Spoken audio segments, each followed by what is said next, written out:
chat every day for work. So where's my camera? Oh, there it is. Hold on. Yep. There we go. There it is. Nice.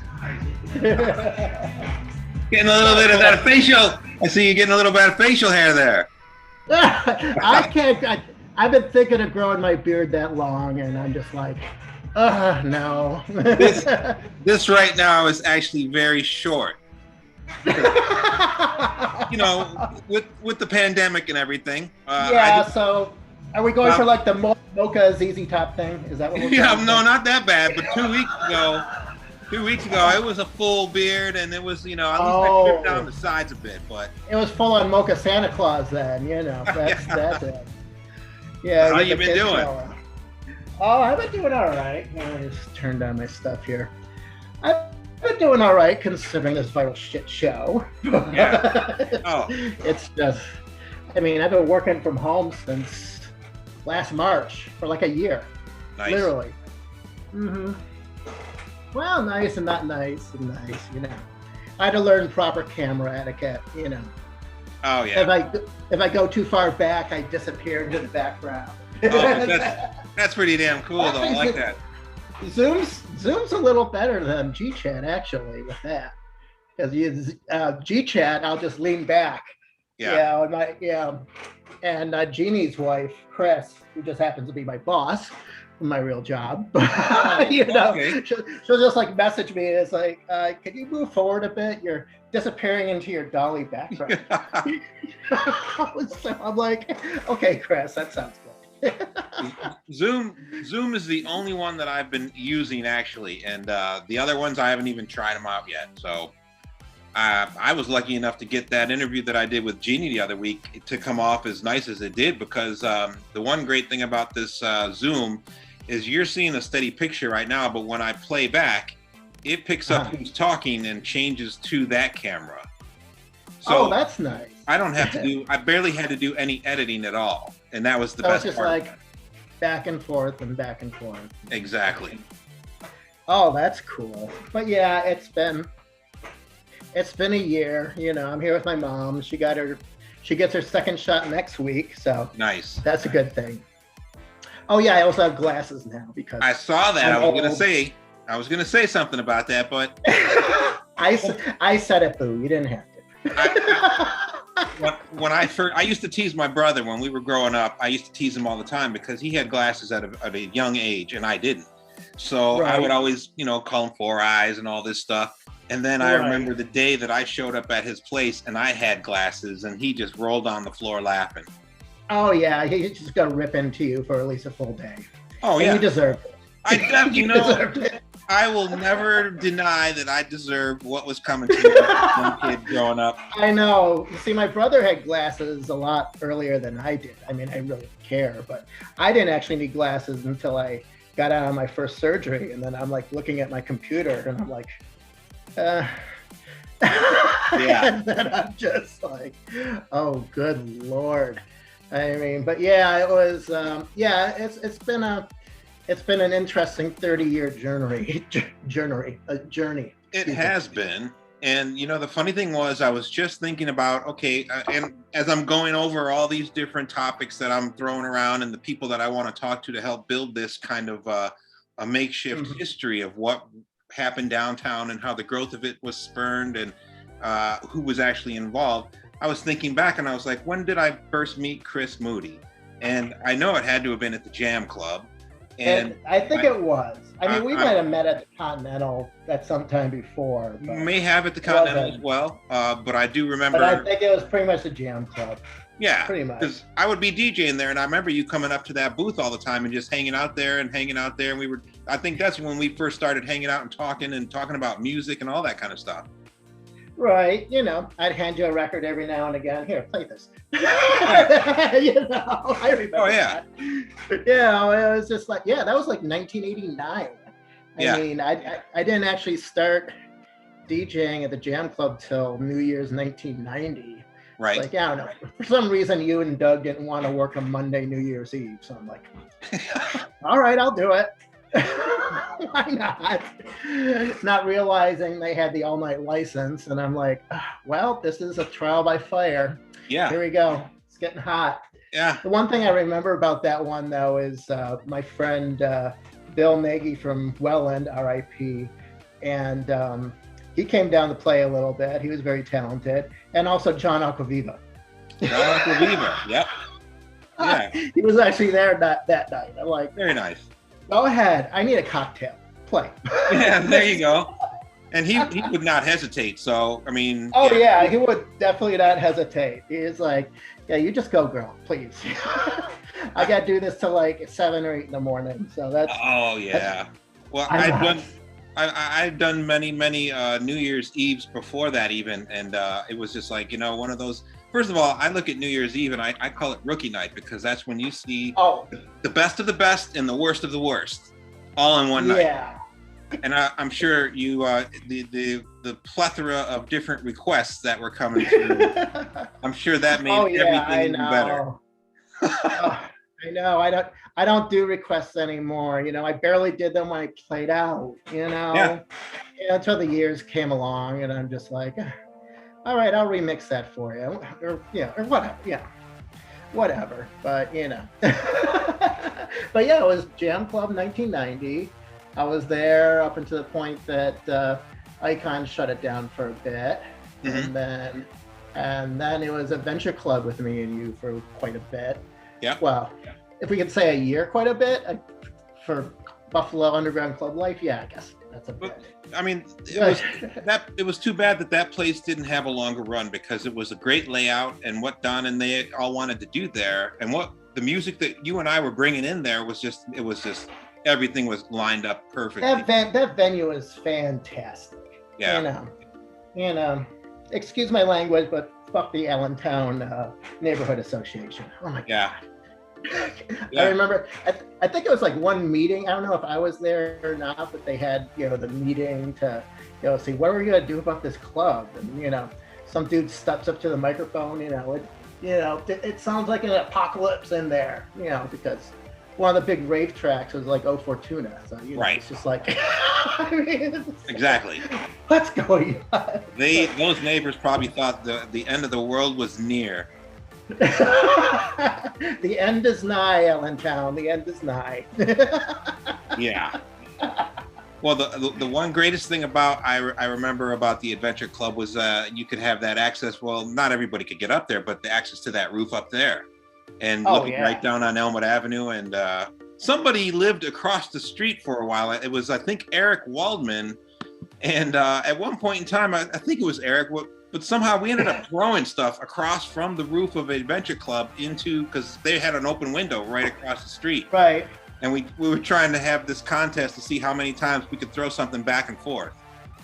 Play catch across the street. Yeah. Yeah. That's hilarious, basically. But then it was, Adventure Club. Played a couple times at Icon. That was fun. That place is still empty. It just makes me sad. It really does. Such a great space, but that is such a great space, but it needs foundation work. Exactly. It needs to be brought up to code. That third floor, I'd be there DJing, and KO would be upstairs, and Marcos and those dudes, and you guys would all be up there, and KO would play some hip hop or something. And I'm not joking. You could see the actual ceiling above the DJ booth on that second floor there. You could see it moving. I know. And when you're on that floor, you could feel it. It's like, it's like, keep our fingers crossed. That'd be great. Especially when it turned into Rage for a bit. It was 1996. It was even worse. I'd be walking across the floor and I'm just like, am I going to fall through right now? There was a point in time when we were trying to get Rage open, and they were telling us, we're not going to let you put anybody up on that third floor. And I don't know how we got past it, but they let us do it, and somehow we were able to do it. But I was just a nightmare scenario in my brain. I'm thinking, one of these nights I'm going to be there, and all of a sudden that whole thing is just going to come crashing down. Yeah, those few years you wanted to be a club manager. What was wrong with you, Andre? I don't know. when I did I could never do it. when I was doing management, it was like herding cats. I will say that there was great people on staff that we had, so that made it the job a lot easier. But yeah, I don't know what I was doing. I should have just stuck with the music. I managed call centers with 50, 100 people. That was enough. It's like, no. It was. Who wants that responsibility? Not me. I don't anymore. Nope. I'm just happy being a programmer. Somebody tells me what my priorities are. Okay, let's whip it out. There you go. Just do it. How come you never got into doing more like radio stuff? I did do that live to air from 101.1 The Planet from Marcella's in '96. Yeah. And then all of that was after that. All of a sudden, it was like every Chippewa club wants me. It's like, are you sure? Yeah. I'm not that kind of commercial DJ. You might love what I play. You might go to here in Toronto, New York, but Chippewa. All right, I'll try it for a bit. But that didn't work. Yeah, what was wrong with me? I should have known. I should have known better. But you never know. I did guest shots on 108. You remember in Toronto? Yeah. They had 108 Energy, especially when Bernsey was still around. I'd do his show or, live, whatever live to air I was doing there. And then there was like that 100.7 when I was working that very underground after hours in Toronto called Space. Okay. But they aired from like 1 to 7 a.m. So, that's when I was driving up to Toronto like every 2 weeks. Wasn't even working in Buffalo that much. Right. Yeah, but I'm just trying to think, but it's enough about me. Let me just think about me and you for a second. So, it was Adventure Club. And then I remember that me, Dexter from WBNY back in the day, and you went to that mud rave in Toronto. Yeah. Yes. I had actually, Dexter is the one who reminded me that she was in the car with us when we went up there. I mentioned it at some point in time about, I think because I said something about Chris Shepard being there and Don and all the other people that were showing up there. So she's the one who reminded me about who was all on that trip, and I will say that was a pretty interesting experience. Because that was an eye opener, that was for sure. It was. I mean, out in the middle of this field, and you're walking down this trail, and all of a sudden you see a Ferris wheel, and then you see the bumper cars, and exactly. All the hay that they had to lay along the ground to absorb the water that fell the night before. Yeah. It was the mud rave. It was, our car got stuck. I remember that too. Yeah. Or my car got stuck. It was like, thankful people were there to help us push out, but or I don't know, maybe we just spun it, and I don't know, maybe you got behind the wheel. It's like, all right, let me try. Then you get it out for some reason. Yeah. I don't know, something like that. I don't even remember, because I know that we were out there doing some partying stuff, and at least we got out. Yes, we got out. We got back home, and nice thing about crossing the border back then was, they really didn't care. So we're crossing at 8 a.m. It's like, oh, where are you coming from? He's like, oh, I just spent a weekend in Toronto. I was like, yeah, all right, It's not that way anymore, unfortunately. But no, it's not. The last time I crossed over the border to Canada and was coming back, and the dude had his flashlight. He was like practically in the window. I mean, he was trying to smell the breath of everybody. Oh, my light just went out. Hold on 1 second. All right, that's fine. I'll get cocktail. Well, it's overheated. You still look good. I tried. I didn't notice. I'm 57 now, and I'm trying to watch your angles. You gotta get the right side. I get it. It is. It's all about. It's all about the presentation. It is. There you go. It's all my about other light. I just bought one of those little LED lights, and it's supposed to last. Yeah. I just felt it though, and it's blazing hot. So I had it on the highest setting though too. So yeah, there you go. Yeah, Please don't burn down. I don't want to burn the house down. That's the last thing I want. No, it's not a good idea. No, but actually, no, I'm kind of the same way. I'm going to be 54 in September, so. Very nice. Yeah, so I made sure the camera was angled up so we don't get too much of the double chin. And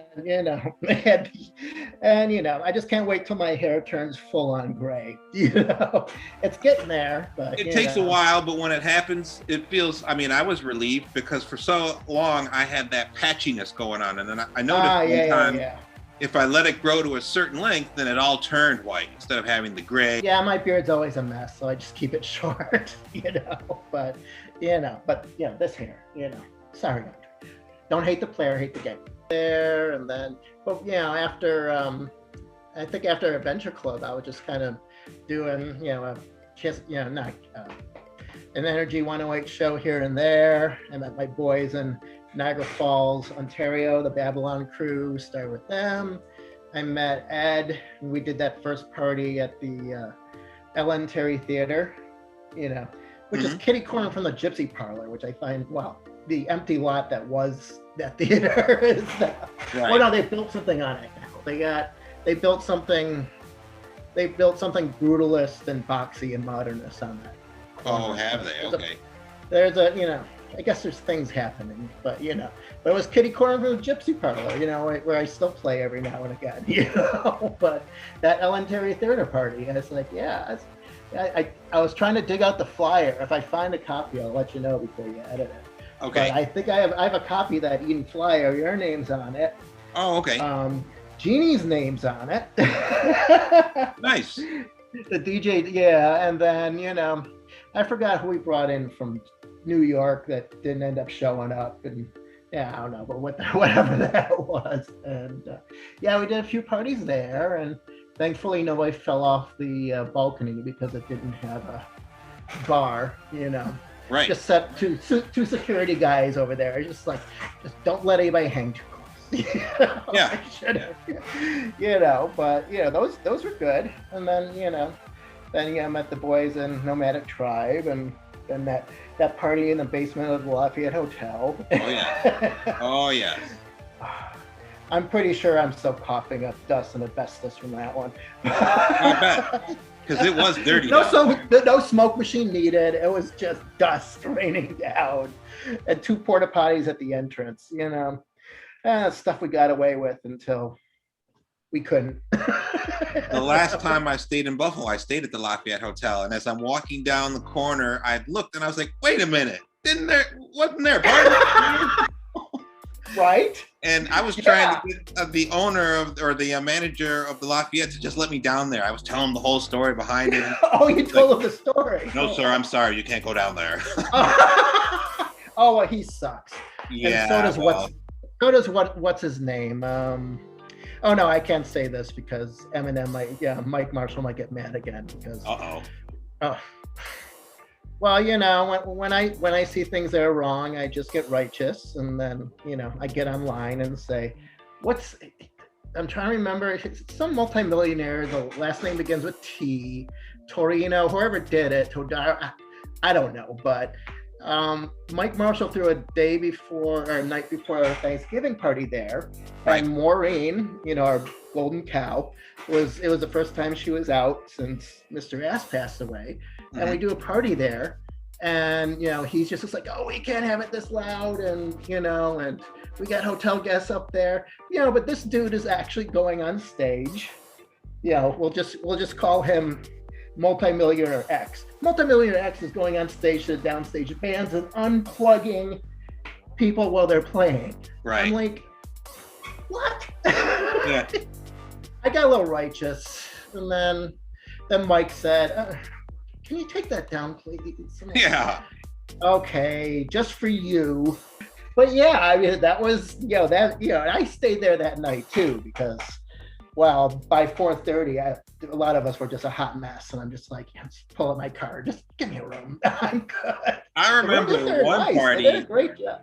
I'm pretty. Yeah, the rooms up there are nice. I'm pretty sure. I remember one party you guys threw over at. Remember that place near it was near the Trout, right across the street called Moby's. Oh, well, that was across the street from Marcella's. Right next to the Star Bar. It was Asbury Alley. That's little it. place. Asbury Alley. That's what it used to be. And then it was Moby's for a while. Yeah, but Asbury Alley. You guys had a party there one time, and I remember I walked into this party, and you had the fucking smoke machine on full blast. So you walked in opened that door. I couldn't see this far in front of me. I'm walking through, and I'm sticking my hands out, and I'm trying to feel. There was so much fog in that room. Well, if it was after 4 a.m., especially, you don't want to see anybody anyway. But, you know, but yeah, it's some of the after hours would end up there, and sometimes it'd go till 7 or 8 a.m. Yeah. The things we got away with, it's great. Excuse me. The great thing about the fact that your crew all together, any other parties, especially after parties, there weren't a lot of good after parties anywhere. But your crew had one together, Nomadic, and all you guys just had it going solid for the longest time up in Buffalo. Oh, yes. And, the band will get back together again with the exception of Mr. Ass, R.I.P. Right, R.I.P. May he enjoy his fifth dimension. But, but there's still 4 of us left. And, now that I'm cooped up here, now I have visions, it's like, right. Am I really going to throw a party again? The last party I think I seriously threw was Mr. Ass's memorial at the Ukrainian Center. It was like a couple of weeks after he passed away.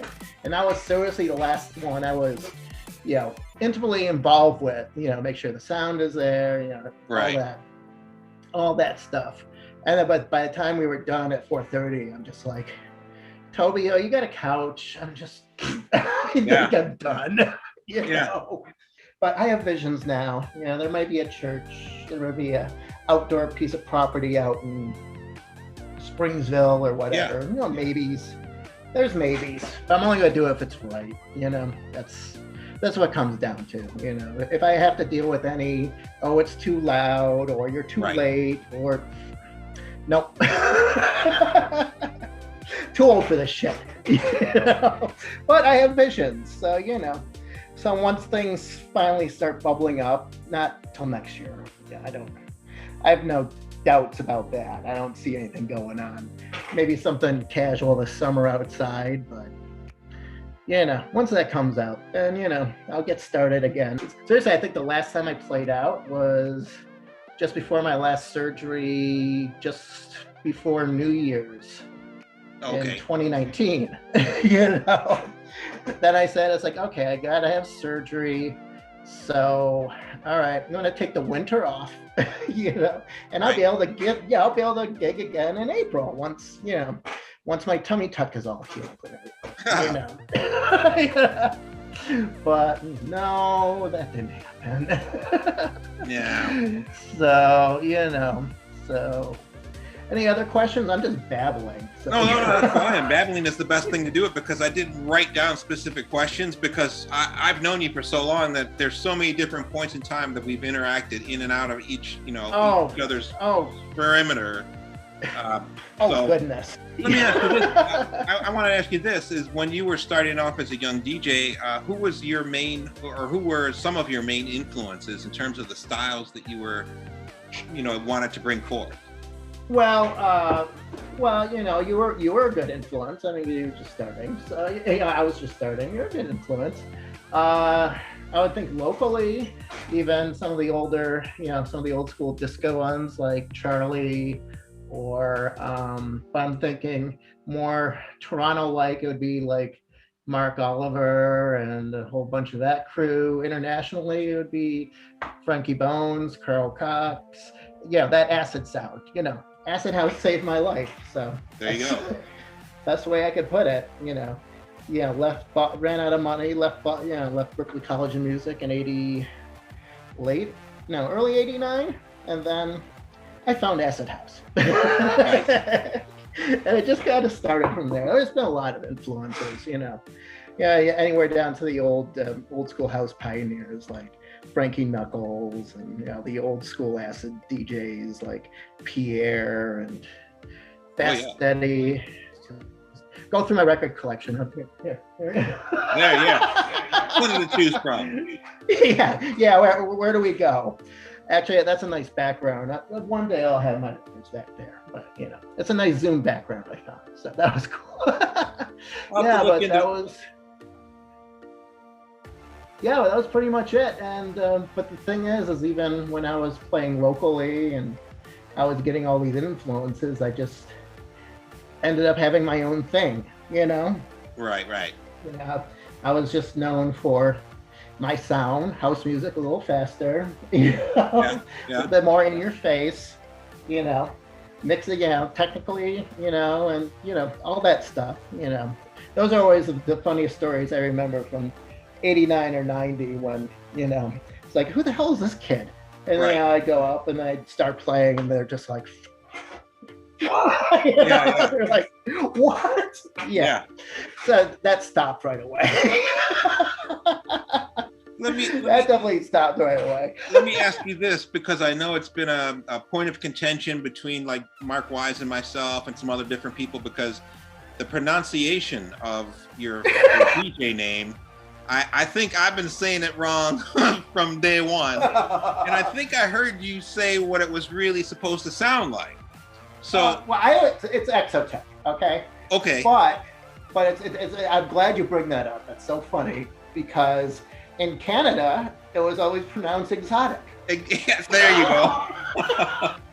So the American pronunciation is XOTEC, and the Canadian pronunciation is exotic. Okay. So I do speak two languages. Yes. Yes, you're multilingual. I remember saying to somebody, "Oh yeah, XOTEC," and they're like, "No, you think exotic." I was like, "No, I know, Chris. XOTEC, it's XOTEC." And so we were going back and forth, and man, you know, at least I know I'm not that crazy yet. I find that so hilarious. I can't even. You know, tomato, exotic, XOTEC, yeah, whatever. You know, as long as they spell it right. Yeah, just shake your booty when you're not playing. That's all I really care about. Let me ask you, when you were chosen to open for Moby, that was, I mean, a huge crowd, a new location for a lot of those concerts that were going out there. Like, what was going through your mind when you knew, oh, this is going to be opener for Moby down here at this park where, boom, we're going to, how did that go for you? I found out like 3 weeks before, about 3 weeks before the gig, I think. And, you know, it's hilarious. And it's, I guess maybe it's a testament to the relationships we've all built over 30 years. So at that point in time, it was Ryan, who I've known from many dark, scary warehouses over 20, 30 years, is like, they announced that, Moby's playing. And then I just simply send him a text. I'm just like, hey, that's a great gig land. So who's opening? Not thinking anything would happen. Right. You know? Then I get a text back from Ryan, and it's like, well, how about you? I'm like, okay. Like you have to ask you twice. Sure, but I just kind of went into it. It's like, the weather was a little rainy and stuff. It's like, I don't know what the hell's going to happen here. I'm just gonna pound it out and see what happens. And it really worked out well. Oh, it did. Yeah, I was a floor filler. And there was enough people that told me, it's like, you blew Moby away by the basic. Oh yeah, that's what I heard. Oh, that's exactly what I heard. It's like, okay, but he's Moby. He's allowed to showboat and hop on top of the decks, and, sure, and do that little, do all that stuff. But that's not my vibe. No. I'm just gonna pound the shit out of you until I'm done with you. let me ask you this. You know, when we were starting off and we were all starting to get our thing going in terms of DJing, the emphasis was not on the actual DJ. The emphasis was on the crowd. Like when you were DJing, even at the jam, there was nobody who was standing there looking up at you and waiting for you to do this or that. They were all dancing with each other. Nowadays, I kind of miss that. Things have really kind of changed a bit. I'm not down with the showboating at all. You know, Steve Aoki with his cake and champagne picks up seats. You know, I mean, you know, the days that I remember most where, you know, is basically where we didn't have, it's not like we needed to be in that closet at the jam club, but we were there and you were just, you know, we're keeping the room rocking till the end, you know, but the focus wasn't on us. The focus was on, you know, freeing that ass. That's what it was. Just freeing that ass, you know, and that's, you know, and so a lot of that, I mean, the Moby thing was kind of weird in that everybody was looking at me. Yeah. And I'm just like, I'm not much to look at, you know. Right. I would have brought some drag queens here, but the stage is slippery. I don't have that kind of liability insurance, and neither does Canalside. So you're just watching me, you know, twiddling my knobs and mixing. I'm like, what is that? So I guess at some level that's why you have all that showboating going on, but because everybody's looking at you. Well, personally, myself, I've always liked to be back in that little corner of the jam club in my own mind, because I never have felt comfortable being that center of attention where you have rapt attention of people just staring at you while you're trying to do what you want to do. I know. And I'm thinking, well, why aren't you dancing with each other? Exactly. You know, nothing to see up here. I realize I'm sexy, but look at the sexy people around you. Okay, look at the sexy people around you, and you know, and free your asses together. Those people are much more interesting than me. Yeah, nothing up here. There's nothing up here. Pay no attention to that man behind the curtain.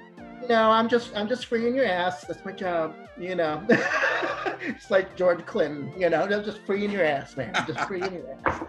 Yeah, but actually, I think it was the first time I saw, you know, the actual everybody face the DJ is when I was playing in Toronto quite a bit, like in I don't know, it must have been like 95, 96, and all of a sudden that kind of became a thing, you know, not as drastic as it is now, but you know, at least in Toronto or whatever, it was like, you know, they were stepping in unison, so it's just like, well, at least they're boogieing, you know, but you know, that's show.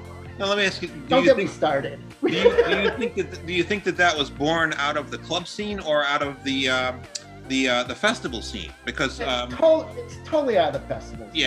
It really is, because the club thing is, you know, and even though you might see that at some larger clubs, you know, the room size is right, you know, then they're not paying much attention to me, you know, which is just fine, you know. Don't look at me, shake your ass. What size rooms did you prefer? The larger rooms or a smaller room, more intimate? I love a nice tight intimate room where the bass is right and I can play for 4+ hours. That's my favorite. The medium-sized room's fine. You know, the larger venues are, don't get me wrong, they're great to play, you know, but it's, you know, but you gotta, it's really tough to read a huge room that's just going out, you know. Right. You know, and that's one thing about us fossils, the old schoolers. It's like, you gotta read a room, you know? Yeah, that's probably the other thing about the festival DJs that kind of annoys me is they're traveling across this country, they're playing an hour each festival or whatever, and they're pretty much playing the same set. Right. You know, not really looking at the room and see what it needs, you know. You know, so that's pretty much a difference between the old schoolers and, you know, it's like, I get offered all the time. It's like, hey, it's like, you got, you want to play for an hour? It's like, I'll play for an hour. And it's like, it's like, yeah, well, no, we got 45-minute sets. It's like, no, don't waste my time. Yeah. I always got to throw that monkey wrench in there. It's like, no, I will not do that. And my minimum is usually 90 minutes, or 2 hours preferred. Yeah. But you can't even feel a room. You can't even get into. That's it takes me at least. I'm an old dude. It takes me 20 minutes at least to warm up. Right. My biggest pet peeve with when I went to Ultra that year was all the DJs that were on the main stage were pretty much recycling all the same songs. Like you're saying, there was only one DJ who came out there, and he was on the first day, Fede Legrand, and he was playing on the main stage. And he was the one who, I mean, everyone's standing around, and he's playing. I can't even remember the songs he was busting out, but these people around there were like, well, what is this? What is this? They didn't recognize it. It wasn't one of those current top hits that was being circulated and shoved down everybody's throat. So, and it's, so, that whole, whenever I get a chance to do one of those huge things again, I don't think I'd be cranking out the same EDM, set after set after set after set. I'm just like, at least if I'm playing a lineup with a bunch of DJs, I at least get there an hour or two beforehand, listen to what they're playing, so I don't play the same thing. It's just a matter of respect. And but these guys are just like, this is the same set, and here we go. Throw your hands in the air. I think it was so funny. I guess this is one kind of festival-ish thing. It wasn't a festival, it was a club in Waterloo. And I was out visiting my bestie, Mike DeCozy, and he needed a ride to Waterloo. It's like, we'll give us a chance to catch up. So we go to this Waterloo club, and it was like W&W or whatever, one of those EDM monster groups or whatever. Right. So DeCozy's there, and he is totally rocking that room, without playing the obvious or whatever. He's just, he's for the opener, he's just totally turning out that room. So, so these guys come up, there's two of them, and their tour manager. And so they come up, and they're, when they come up, they're like underneath the deck, so nobody can see them, And the tour manager's in there putting in their headphones and putting in their USB sticks.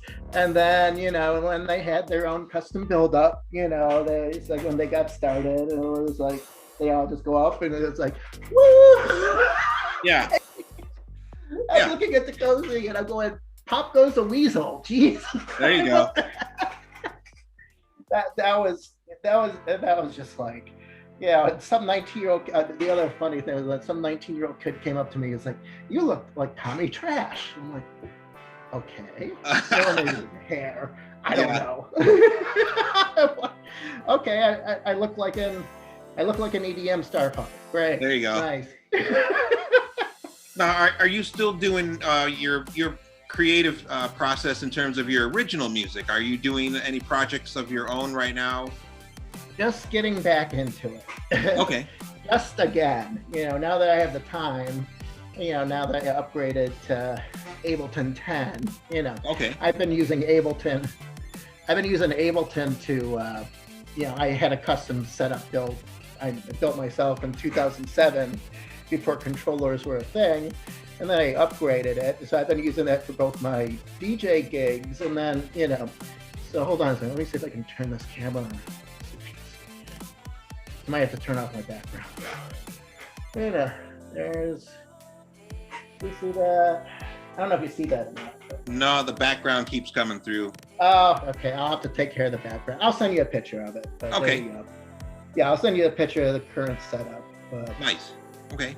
I will, so I've been, I got my studio, I got my 9-to-5 work computer monitor here, and I got my studio here. So perfect. That's been my life. Other than, giving my liver a workout. That's been my life for a while. Yeah, that's you and a whole lot of people this past year. Believe me, the most popular store in this area is a liquor store. So, you know, I want to go get food or toilet paper, but you know what? The liquor store is right over there too. So that's very essential. That's an essential item to make sure I have that on hand. Well, that's the nice thing about Florida is like the liquor store is usually right next to the grocery store. Yeah. Sometimes they're the same building. You know? The Walgreens here, you can go on one side of Walgreens and go get your Q-tips, and then there's a right on the other side is Walgreens, and that's their liquor store right there. Yeah, it makes it a challenge sometimes when I'm walking up. What store am I really want to go into? Yeah, let's hit the pharmacy first, get my benzos, and then we'll top that off with a bottle of vodka. And, you know, it's a one-stop shop. You know, you can't argue with that. Perfect. Oh, I can't wait to come back up to Florida, but not till next year. Nope. Yeah. That's one thing I missed this year was not having my sun and fun for 2 weeks at least. You know? Right. So, where are you in Florida now?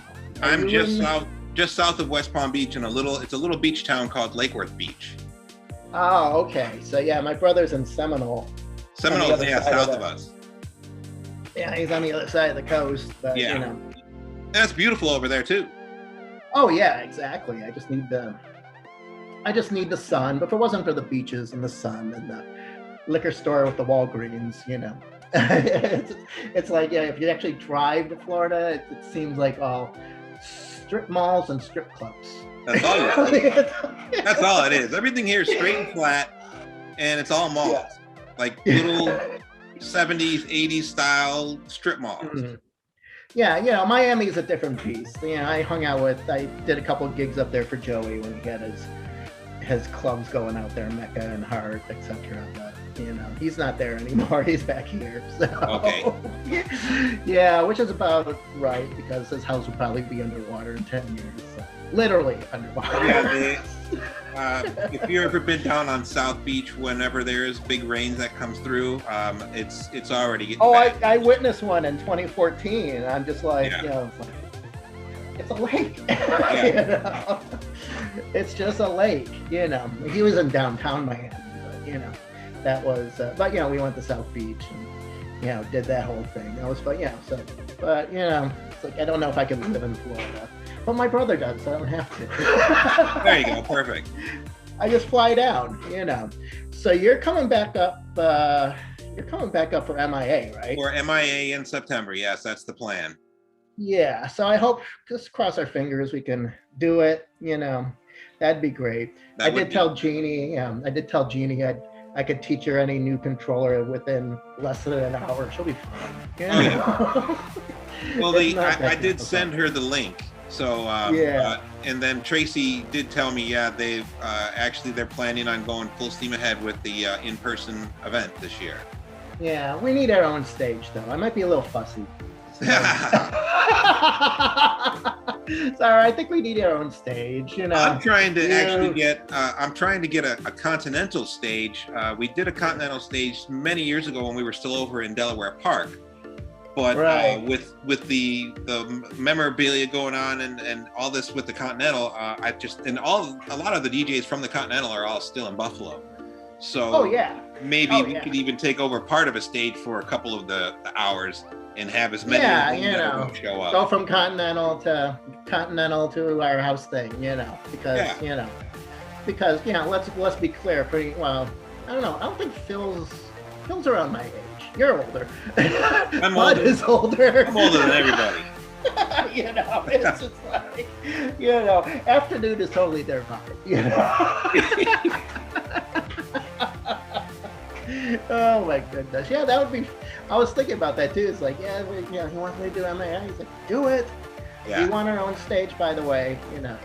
Well, let's see if I get a vision, and you know, or you know, I get righteous or whatever. All right. A prima donna, because I am a prima donna.